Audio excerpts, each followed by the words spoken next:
नमस्कार विद्यार्थी मित्रांनो, स्वागत आहे माझं सेमी इंग्लिश चॅनलमध्ये। आज आपण बघणार आहे स्टँडर्ड 8 इंग्लिश त्याच्यामधील 1.1 बी द बेस्ट याचा वर्कशॉप आज आपण बघणार आहोत।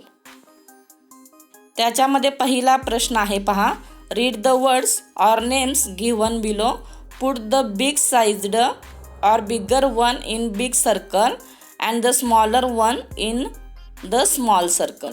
तर आपल्याला खाली काही नेम्स दिलेले आहेत, वर्ड्स दिलेले आहेत, तर ते बिग सर्कलमध्ये आणि स्मॉल सर्कलमध्ये लिहायचे आहेत। तर पहा शब्द कोणते कोणते आहेत। Muskie, tree, pine, lake, bass, bush, highway, scrub, rill, sun, star, trail. तर याच्यामध्ये बघा स्मॉल सर्कलमध्ये कोणते कोणते येतात, lake, bass, bush, scrub, rill, star, trail. बिगरमध्ये muskie, tree, pine, highway, sun. प्रश्न दुसरा आहे, from groups of 4 read each stanza in the poem turn by turn. तर पोएममध्ये जे 4 स्टांजा आहेत ते 4 ग्रुपमध्ये करून वाचायचे आहेत। प्रश्न तिसरा आहे, find and write the pairs of rhyming words from the poem. तर पोएममध्ये असलेल्या रायमिंग वर्डच्या पेअर आपल्याला लिहायच्या आहेत। याच्यामध्ये पहा, A hill, rill, B tree, B मध्ये grass, bass, make, lake, C crew, do, here, near, D trail, fail, star, are. प्रश्न चौथा आहे, complete the following with appropriate words और फ्रेजेस फ्रॉम द पोएम। तर आपल्याला काय करायचं आहे, तर इथे शब्द दिलेले आहेत, तर तिथं आपल्याला काय करायचे आहेत, वर्ड्स किंवा फ्रेजेस पोएम मधले जे आहेत ते घालायचे आहेत। तर first one is done for you, पहिलं तुम्हाला करून दिलेलं आहे, दुसऱ्यापासून तुम्हाला स्वतः करायचं आहे। तर पहा पहिलं काय आहे, if you can't be a pine be a scrub. त्यानंतर पहा दुसरं आहे, if you can't be a tree be a brush. तिसरा आहे, dash dash be a bass. If you can't be muskie be a बास।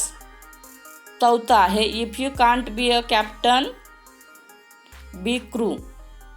पाचवा आहे, if you can't be highway be a trail.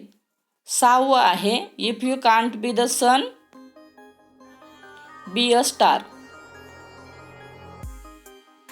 पाचवा प्रश्न आहे, write whether the following are true or false. काही वाक्य दिलेले आहेत, आपल्याला ट्रू किंवा फॉल्स सांगायचे आहे। तर याच्यामध्ये पहा, पहिलं आहे, all must be the captain of team. तर हे सेंटेन्स जे आहे ते फॉल्स आहे। दुसरं आहे, a bit of grass can make the highway happier. याचे उत्तर आहे ट्रू। तिसरं आहे, we win or fail depending upon size or position. False. चौथा आहे, a scrub is found at the top of the hill. False. पाचवा आहे, if your work is not important don't do it. False. सहावं आहे, whatever job you have do your best. True. सहावा प्रश्न आहे, write on appreciation of the poem with the help of point given below. तर पहा याच्यामध्ये पहिला प्रश्न आहे, the title of the poem is be the best. The poem is written by Douglas Malloch. तिसरा आहे, the poem has dash dash stanzas. The poem has 4 stanzas. Each stanza has 4 lines.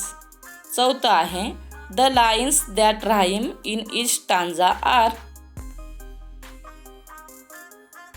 1 is equal to 3, 2 is equal to 4. 5वा प्रश्न आहे, the poet compares big thing with small things. 6वं आहे, dash dash is repeated expression in the poem. If you can't be be. 7वं आहे, the line I shall always remember is be the best of whatever you are. Question number 7, read the given extract from the poem little drops of water bye Julia Fletcher Carney. Learn it up, set it to a tune and enjoying singing it. You may ask your teacher to help you.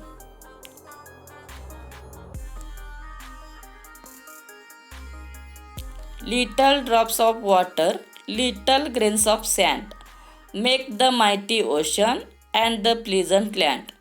Little deeds of kindness, little words of love, help to make the earth happy like the heaven above.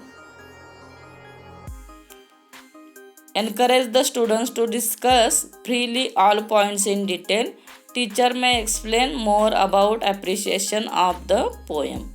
तर इथे तुम्हाला poem दिलेले आहे, तर तुमच्या टीचरच्या मतीने काय करायचं आहे, ॲप्रिशिएशन बघायचे आहे.